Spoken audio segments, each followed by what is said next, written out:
The technological artefact we have chosen to base our assignment on is the Horrible Histories website hosted by the Scholastic Company.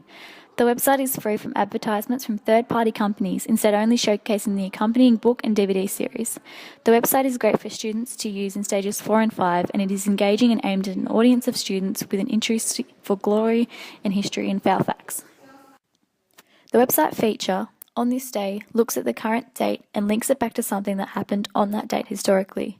This provides learners with the opportunity to understand how history is a part of everyday life, and what they are doing now will become history.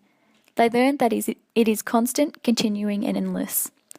Despite this, the artefact does not build real-world connections through the feature of cartoon characters.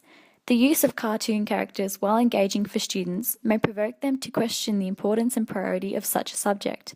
The cartoon approach may also act as a barrier to the real world and a barrier to a realistic interpretation of history.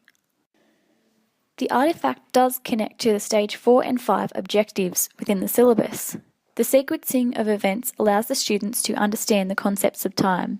The website uses a variety of mediums, allowing the students to construct meanings in different ways. The Horrible Histories website, while connecting to the History K-10 syllabus document, in some ways lacks connection to some of the significant concepts in the document. This can direct children to a false understanding of the principles that surround the discipline. The artefact challenges the conception of contestability. In particular, the Did You Know link on the page allows users the access to statements made by the site under the heading Facts. This does not acknowledge the interpretation of events or a range of perspectives where children can come to their own logical conclusion. The quiz reinforces this, telling children they are wrong if they don't choose the correct answer. It doesn't acknowledge that history is a subject to change, as new interpretations create new meaning.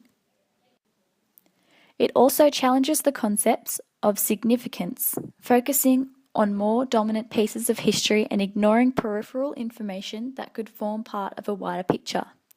Students need to understand that these concepts are important within the discipline, and this artefact is not reinforcing that. It may lead students in the future to oversimplify what would be an intrinsic topic.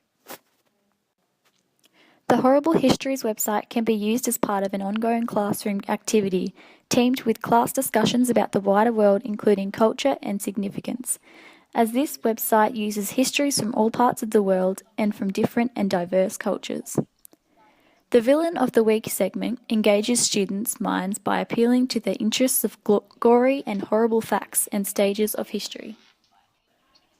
The feature can also lead to class debates in either a student-to-student format or a student-to-teacher format of inquiry, concerning such questions as why they were considered villains, who were they considered to be villains to, and is it just the modern times that we considered them to be villains, or if they were also perceived this way when they were living. C318. This artefact can be used in a class context on an interactive smartboard or in an individual learner's environment. It covers a broad range of topics in both modern and ancient history curriculum and allows for occasional skills development and concepts perfect for the secondary junior history classroom. Another activity included on the website is a games page where students can interact in quizzes and play games that the students are familiar with in the modern classroom environment. While still teaching those facts and periods of history, learners can easily relate and thus connect to the resource more effectively. On the page titled Fun Stuff, there is a Grizzly Gallery feature. This allows students to create their own storyboards where everything is up to the students' imaginations and choice, including background, characters, and words. This feature can be used as a creative task for creating interesting stories, or it can be used as a tool to tell factual, historical narratives. This feature of the artefact can be used in Assignment 2 as it promotes learning in a high level of Bloom's taxonomy, the creative level. It lets students communicate their understanding of a particular topic through visual media.